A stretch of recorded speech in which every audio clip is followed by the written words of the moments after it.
बहुत समय पहले की बात है। मोहनपुर नाम के एक शांत और खुशहाल गांव में एक बंगाली परिवार रहता था। यह परिवार करीब 50 साल पहले बंगाल की मिट्टी छोड़कर यहाँ अपनी किस्मत आजमाने आया था। वक्त का पहिया घूमा और अब उस परिवार में केवल 2 ही सदस्य बचे थे। एक बूढ़ी माँ सुमित्रा देवी, जिनकी आंखों में बीते कल की यादें थी, और उनका बेटा राजू। राजू दिखने में तो हट्टा कट्टा था, लेकिन स्वभाव से वह परम कामचोर और नालायक था। उसके पिता, जिन्हें गांव वाले हरिहर दा कहते थे, गांव के चौक पर एक छोटा सा ठेला लगाते थे। उनके हाथ की बनी कोलकाता मटन बिरयानी के चर्चे दूर दराज के गांव तक थे। पिता की मृत्यु के बाद वह ठेला राजू की जिम्मेदारी बन गया, लेकिन राजू के लिए काम करना किसी सजा से कम नहीं था। हफ्ते के केवल 2 दिन, मंगलवार और शुक्रवार, राजू अपना ठेला खोलता था। जैसे ही चूल्हे पर देगची में घी गर्म होता और उसमें तेज पत्ता, इलायची, दालचीनी का तड़का लगता, पूरा मोहनपुर गांव उस सुगंध से महक उठता। एक शाम जब राजू ने आलस में उबासी लेते हुए देगची चढ़ाई तो देखते ही देखते भीड़ जमा हो गई। अरे राजू, आज बड़ी जल्दी रहम कर दिया हम पर। 3 दिन से इस ठेले के चक्कर काट रहा हूँ, तू गायब था। अरे चौधरी साहब, काम तो हर कोई करता है, लेकिन कला तो कभी कभी ही बाहर आती है ना। आज मन किया तो आ गया। कला नहीं बेटा, इसे कामचोरी कहते हैं। तेरे पिता स्वर्गीय हरिहर दा क्या आदमी थे। हर रोज शाम को यहाँ गर्मा गर्म बिरयानी मिलती थी, और तू तो जैसे सुल्तान बन बैठा है। उसी समय पास के शहर से आए एक सेठ जी ने पहली बार राजू की मटन बिरयानी चखी। उन्होंने जैसे ही बिरयानी का निवाला मुंह में रखा, उनकी आंखें बंद हो गईं। वाह, क्या स्वाद है। बंगाल की मिट्टी का जादू है इसमें। राजू भाई, तुम तो हीरा हो।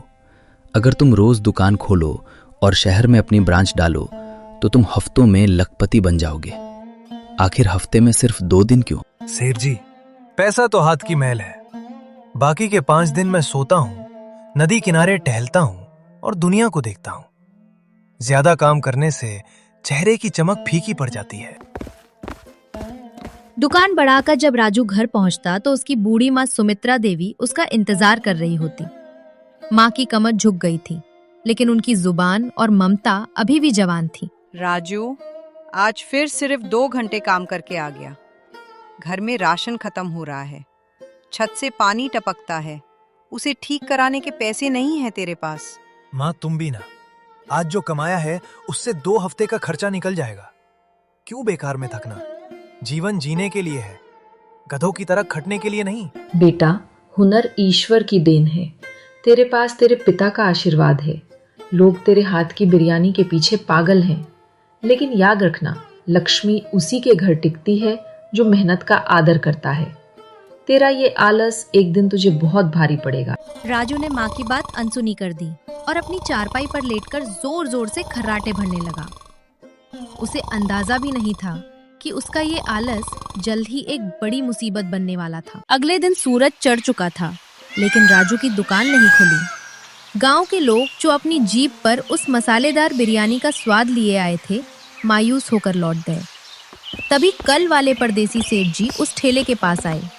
उन्होंने देखा कि जिस जगह कल भीड़ लगी थी, वहां आज सन्नाटा है। सेठ जी थोड़ा आगे बढ़े। भाई साहब, वो बंगाली लड़का राजू कहाँ है? कल तो उसने कहा था कि हफ्ते में 2 दिन दुकान खोलता है, पर आज तो उसका कोई नामो निशान नहीं है। अरे सेठ जी, राजू की बात मत पूछिए। उसका 2 दिन भी उसके मूड पर निर्भर करता है। आज शायद उसकी किसी हड्डी में आलस का दौरा पड़ा होगा, इसलिए उसने दुकान नहीं खोली। वो तो नवाब है, अपनी मर्जी का मालिक। सेठ जी को बड़ी हैरानी हुई। उन्होंने ऐसा व्यापारी अपनी पूरी जिंदगी में नहीं देखा था, जिसके पास हुनर की खान हो, लेकिन जो उसे इस्तेमाल ही न करना चाहता हो। पर क्यों? यहाँ इतने लोग इंतजार कर रहे हैं। उसकी कमाई का इतना अच्छा मौका है, क्या उसे पैसों की जरूरत नहीं है? सेठ जी, उसे जरूरत तो बहुत है। उसकी माँ की दवाइयों के पैसे नहीं होते कभी कभी, पर वो कहता है कि मेहनत करना गुलामी है। कल आपने उसकी इतनी तारीफ कर दी, बस उसी के घमंड में आज वो घर पर सोया होगा। हम लोग तो अब तंग आ चुके हैं। कोई और विकल्प मिले तो उसके पास जाए भी ना। सेठ जी से रहा नहीं गया। उन्होंने सोचा कि शायद लड़का बीमार हो। वे पूछते पूछते राजू के जर्जर मकान तक पहुंच गए। राजू अपने बिस्तर पर लेटा था, वो जग रहा था। राजू भाई, आज दुकान नहीं लगाई? मैं तो शहर से खास तौर पर तुम्हारी बिरयानी पैक कराने आया था। अरे सेठ जी, आप देखिए ना, आज सुबह उठा तो मौसम बड़ा सुहावना था, ठंडी हवा चल रही थी, तो मैंने सोचा ऐसी हवा में काम करना कुदरत का अपमान होगा, इसलिए आज छुट्टी रख ली। कुदरत का अपमान? भाई, तुम्हारे घर की हालत देखो। तुम्हारी माँ अंदर खास रही है। क्या तुम्हें अपनी जिम्मेदारी का एहसास नहीं है? सेठ जी, आप बड़े लोग हो, आप नहीं समझोगे। सुकून बड़ी चीज है, पैसा तो कल भी कमा लेंगे। सेठ जी समझ गए कि ये लड़का बातों से नहीं सुधरेगा। उन्होंने मन ही मन एक योजना बनाई ताकि राजू को मेहनत की कीमत समझ आए। ठीक है राजू, आज तुम आराम करो, लेकिन कल मैं फिर आऊंगा। और अगर कल भी दुकान बंद रही तो शायद तुम मोहनपुर के सबसे बड़े हुनरमंद नहीं, बल्कि सबसे बड़े बदनसीब इंसान कहलाओगे। अगले दिन जब सूरज की पहली किरण मोहनपुर गांव पर पड़ी तो राजू ने न चाहते हुए भी अपनी माँ के बार बार टोकने और सेठ जी की चुपती बातों के डर से अपना ठेला खींचकर चौक पर लगा दिया। कोलकाता मटन बिरयानी की खुशबू हवा में घुली। पूरे गांव में खबर फैल गई, आज राजू का ठेला खुला है। देखते ही देखते ठेले के चारों तरफ लोगों का ऐसा हुजूम उमड़ा जैसे मेले में भीड़ लगी हो। राजू, 2 प्लेट जल्दी लगा, कल भी भूखा लौटा था, आज तो खिला दे भाई। राजू के चेहरे पर एक अजीब सा घमंड था। वो धीमी गति से काम कर रहा था, जैसे लोगों पर एहसान कर रहा हो। भीड़ देखकर उसके मन में अचानक लालच ने घर कर लिया। उसने सोचा, इतनी भीड़ है, अगर मैं दाम बढ़ा दूं तो भी ये लोग खरीदेंगे। हफ्ते में 2 दिन क्या, अगर महीने में 4 दिन भी दुकान खोलूं और दाम दोगुने कर दूं तो मेरा ठाठ बना रहेगा। ग्राहक बातें कर ही रहे थे कि तभी सेठ जी वहां आ पहुंचे। भीड़ को चीरते हुए सेठ जी आगे बढ़े। राजू की देगची अब लगभग खाली हो चुकी थी, बस आखिरी 1 प्लेट बिरयानी बची थी। वाह राजू भाई, आज तो तुमने कमाल कर दिया। मैंने कहा था ना, तुम्हारे हाथ में जादू है। लाओ वो आखिरी प्लेट मुझे दे दो, मैं इसके तुम्हें दुगने पैसे दूंगा। राजू ने लालच में आकर वो प्लेट चुपचाप सेठ जी की ओर बढ़ा दी। ये देखकर वहां खड़े बाकी ग्राहकों का गुस्सा 7वें आसमान पर पहुंच गया। ये क्या बदतमीजी है राजू, हम यहाँ धूप में 1 घंटे से खड़े हैं और तूने इस शहर वाले को सिर्फ इसलिए बिरयानी दे दी क्योंकि इसने पैसे ज्यादा दिए। कल तूने दुकान नहीं खोली, हम चुप रहे, आज तू भेदभाव कर रहा है। हाँ, इसके पास न कोई समय का ठिकाना है, न कोई कायदा कानून। ये हमें ग्राहक नहीं, भिखारी समझता है। अरे भाई, जब हमें जरूरत होती है तब तेरा ठेला बंद रहता है, और आज खुला भी तो तू नीलाम कर रहा है। पैसे जिसके पास होंगे, माल उसी का होगा। तुम लोग चिल्लाओ मत, अगले हफ्ते आना। अगले हफ्ते? अब हम कभी नहीं आएंगे। याद रख राजू, स्वाद अपनी जगह है और इज्जत अपनी जगह। अगर तू हमारी कद्र नहीं कर सकता तो हम भी तेरे इस ठेले को मिट्टी में मिला देंगे। भीड़ में धक्का मुक्की शुरू हो गई। ग्राहकों का गुस्सा इतना बढ़ गया कि उन्होंने राजू के ठेले को घेर लिया। सेठ जी चुपचाप अपनी प्लेट थामे ये सब देख रहे थे। उन्हें अंदाजा हो गया था कि राजू का लालच और उसकी काम चोरी अब। भाइयों, शांत हो जाइए। आप लोगों का गुस्सा बिल्कुल जायज है। राजू के हाथ में हुनर तो है, पर इसके दिल में न तो अपने काम के लिए इज्जत है, ना ही अपने ग्राहकों के लिए वफादारी। राजू, कल मैंने तुम्हारी गरीबी देखकर तुम्हें सलाह दी थी, पर आज तुम्हारा लालच देखकर मुझे समझ आ गया कि तुम इस हुनर के लायक ही नहीं हो। तुमने इन वफादार ग्राहकों का अपमान किया है जो तुम्हारे पिता के समय से इस ठेले से जुड़े हैं। सेठ जी, वो मैं तो बस। चुप रहो। अब सुनो, मैंने फैसला किया है। मैं इसी चौक पर तुम्हारे ठेले के ठीक सामने एक बंगाली डाइनिंग हॉल खोलूंगा। वहां रोज सुबह शाम ताजी कोलकाता मटन बिरयानी मिलेगी, और उसे बनाने वाले बंगाल के वो कारीगर होंगे जिन्हें काम की कद्र है। और हाँ, वहां के दाम भी तुम्हारे इन मनमाने दामों से आधे होंगे। अगले 1 महीने के भीतर सेठ जी ने अपनी आलीशान दुकान खड़ी कर दी। वहां सफाई थी, बैठने की जगह थी, और सबसे बड़ी बात, वो दुकान रोज खुलती थी। धीरे धीरे राजू के ठेले पर आने वाले इक्का दुक्का लोग भी वहां जाने लगे। राजू अब रोज ठेला लगाता, दिन भर धूप में खड़ा रहता, पर कोई उसकी तरफ देखता तक नहीं। लोग उसके सामने से गुजरते और ताना मारते। क्या हुआ राजू, आज मौसम सुहावना नहीं है क्या? आज छुट्टी नहीं ली? घर की हालत और खराब हो गई। माँ की बीमारी बढ़ गई और घर में दवा के पैसे भी नहीं बचे। एक रात जब चूल्हा नहीं जला तो राजू अपनी माँ से बोला, माँ, मुझसे बहुत बड़ी गलती हो गई। मैंने अपने हुनर पर घमंड किया और वक्त की कदर नहीं की। आज मेरे पास हाथ में स्वाद तो है, पर खिलाने के लिए कोई ग्राहक नहीं। बेटा, हुनर एक पौधे की तरह होता है जिसे रोज मेहनत के पानी से सींचना पड़ता है। तूने सोचा कि तू जब चाहेगा तब फसल काट लेगा, पर वक्त किसी का इंतजार नहीं करता।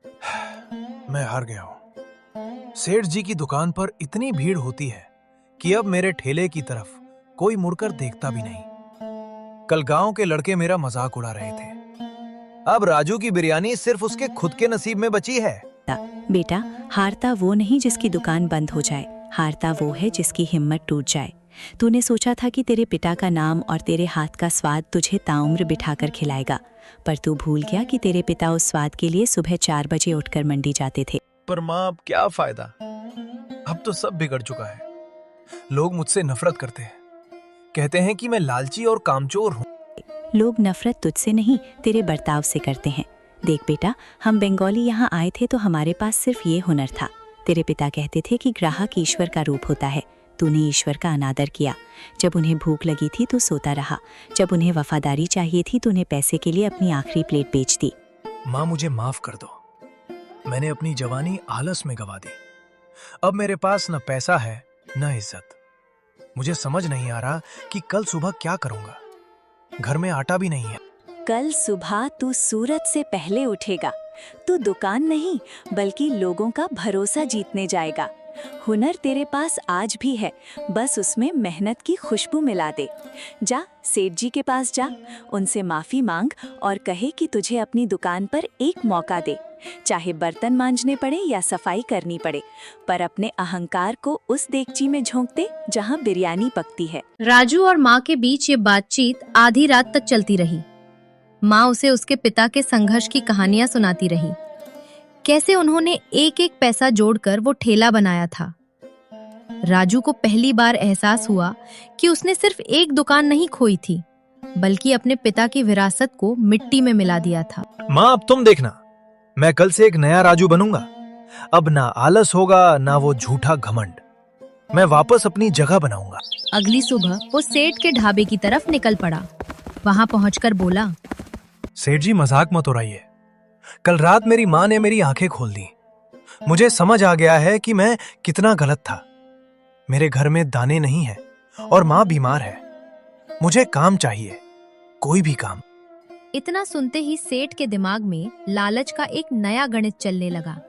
वे जानते थे कि उनके नए कारीगर अच्छी बिरयानी तो बना लेते हैं, लेकिन राजू के हाथ में वो पुराना जादू है जिसे लोग बरसों से खोज रहे हैं। अगर राजू उनके यहाँ काम करेगा तो वे मनमाने दाम वसूल सकेंगे। देखो राजू, मैं कोई दान पुण्य करने के लिए दुकान नहीं खोल के बैठा हूँ। तुम्हें काम तो मिलेगा, लेकिन मेरी शर्तों पर। तुम्हें रसोई संभालनी होगी, सुबह 4 बजे मंडी जाना होगा और रात को बर्तन साफ होने तक रुकना होगा। और हाँ, वेतन उतना ही मिलेगा जिससे तुम्हारी माँ की दवा और 2 वक्त की रोटी चल सके। मंजूर है? मंजूर है सेठ जी। राजू ने काम शुरू किया। उसने अपने अहंकार को उसी देगची की आग में झोंक दिया जहां वो अब दिन रात बिरयानी पकाता था। धीरे धीरे गांव में खबर फैल गई कि सेठ जी के ढाबे पर अब खुद राजू बिरयानी बना रहा है। अगले ही दिन ढाबे पर भारी भीड़ उमड़ पड़ी। सेठ जी ने मौका ताड़ा और तुरंत दाम बदल दिए। सेठ जी, कल तक बिरयानी की प्लेट 50 रुपए थी, आज सीधे 150 रुपये। इतना महंगा? भाई साहब, पहले मशीन बनाती थी, अब कलाकार बना रहा है। राजू के हाथ की बिरयानी चाहिए तो जेब भी ढीली करनी पड़ेगी। खानी है तो बोलिए, वरना पीछे लाइन बहुत लंबी है। लोग मजबूर थे। राजू के हाथ का वो स्वाद उन्हें कहीं और नहीं मिलता था। वे गुस्से में थे लेकिन स्वाद के वशीभूत होकर पैसे दे रहे थे। इधर राजू पसीने में तरबतर बिना रुके बिरयानी तैयार कर रहा था। उसे पता भी नहीं था कि उसके नाम पर सेठ जी लोगों की जेबें काट रहे हैं। एक रात जब राजू बहुत देर से घर लौटा तो उसके हाथ कांप रहे थे। लगातार काम करने से उसके शरीर में जान नहीं बची थी। माँ उसे देखकर तड़प उठी। बेटा, इतनी देर और ये तेरी हालत? क्या सेठ तुझे आराम नहीं करने देता? माँ, आराम तो अब मेरी किस्मत में नहीं है, पर सुकून है कि आज की दिहाड़ी से तुम्हारी दवा ले आया हूं। सेठ जी कह रहे थे कि अगर मैं ऐसे ही काम करता रहा तो वे शायद मेरा वेतन थोड़ा बढ़ा दें। राजू, मुझे गांव वालों से पता चला है कि सेठ जी तेरे नाम पर लोगों से 3 गुना पैसे ले रहे हैं। बेटा, काम करना अच्छा है, पर किसी के शोषण का जरिया बनना गलत है। तू मेहनत कर रहा है, पर उसका फल सिर्फ सेठ की तिजोरी में जा रहा है। माँ, अभी मेरे पास कोई और रास्ता नहीं है। मुझे अपनी गलतियों का प्रायश्चित करना है। जब तक मैं अपना खोया हुआ विश्वास वापस नहीं पा लेता, मैं इसी आग में तपूंगा। महीना बीतते बीतते सेठ जी ने इतना मुनाफा कमा लिया था जितना उन्होंने साल भर में नहीं सोचा था। लेकिन राजू की हालत बिगड़ती जा रही थी। एक दोपहर जब ढाबा खचाखच भरा था, राजू को चक्कर आ गया और वो रसोई में ही गिर पड़ा। भीड़ में शोर मच गया। सेठ जी रसोई में आए, पर उन्हें राजू की फिक्र नहीं थी।